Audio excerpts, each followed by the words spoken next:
मक्के के भाव में आगे कितनी बनेगी तेजी, क्या मक्का का भाव में होगा सुधार, इस पर करेंगे विस्तार से चर्चा। किसान भाइयों, आपको बता दें कि अक्टूबर और नवंबर में मक्का के भाव में ज़बरदस्त गिरावट देखने को मिली। पिछले साल के मुकाबले मक्का के भाव इस वर्ष किसानों को काफ़ी कम मिल रहे हैं। भारत की अधिकांश मंडियों में मक्का के अधिकतम भाव की बात करें तो 2,000 रुपये प्रति क्विंटल और न्यूनतम भाव 800 रुपये प्रति क्विंटल के आसपास देखने को मिले हैं। अक्टूबर नवंबर में मक्का के भाव में 21 से 30% तक की गिरावट कई मंडियों में देखने को मिली है। खासकर तेलंगाना और महाराष्ट्र में भी ज़बरदस्त गिरावट देखने को मिली है। इसके अलावा हरियाणा में भी भाव में गिरावट देखने को मिली है। हरियाणा की मंडियों में मक्का के भाव 19% गिरे हैं। कर्नाटक, महाराष्ट्र, तमिलनाडु जैसे राज्यों में पिछले साल के भावों के मुकाबले अब की बार काफ़ी कम है। किसान भाई, उड़ीसा जैसे राज्यों में पिछले साल के मुकाबले 12 से 17% तक की मक्का के भाव में गिरावट देखने को मिली है।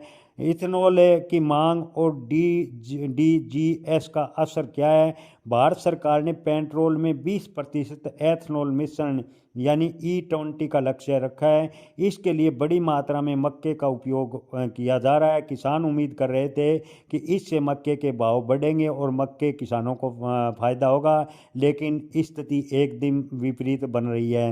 इथेनॉल संयंत्र मक्का तो खरीद रहे हैं, लेकिन इसके साथ ही डिस्टिलर्स ड्राइड ग्रेन्स विद सॉल्यूबल्स यानी DDGS नामक सह उत्पादक भी बन रहा है। यह पशु आहार में मक्के का विकल्प बन गया है, जिसके चारे के लिए मक्के की पारंपरिक मांग कम हो रही है। यही कारण है कि मंडियों में मक्के के भाव लगातार कमज़ोर देखने को मिल रहे हैं। इथेनॉल की बढ़ी हुई मांग भी मक्का के भाव को सहारा नहीं दे पा रही। किसान भाइयों, मंडी में एक समय में अधिक आवक होने से जो मक्का के भाव में तेजी है उस पर लगभग ब्रेक लग सकता है। मध्य प्रदेश, तेलंगाना, महाराष्ट्र के किसानों ने इस साल मक्का का उत्पादन ज़बरदस्त किया, लेकिन भाव कम मिलने से किसानों को काफ़ी नुकसान उठाना पड़ रहा है।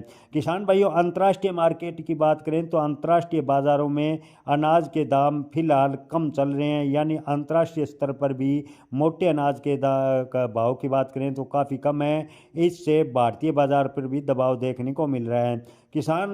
आपको बता दें, किसान भाइयों के मन में सवाल है कि क्या मक्का के भाव में तेजी बनेगी। तो किसान भाइयों, आपको बता दें कि इथेनॉल संयंत्र कितनी तेजी से मक्का खरीदता है, इस पर बाजार काफ़ी हद तक निर्भर करेगा। इसके अलावा अमेरिका के साथ जो टैरिफ यानी ट्रेड वार को लेकर बातचीत चल रही है, अगर अमेरिका के मक्का के आयात को मंजूरी मिलती है तो मक्का के भाव पर दबाव देखने को मिलेगा। इसके अलावा पशुपालन क्षेत्र में DDGS को किस हद तक अपनाता है, उस पर भी मक्का का बाजार काफ़ी हद तक निर्भर करेगा। वैश्विक यानी अंतर्राष्ट्रीय बाजार में अनाज की कीमत कितनी तेज़ी से बढ़ती है, इस पर भी मक्का का बाजार निर्भर करेगा।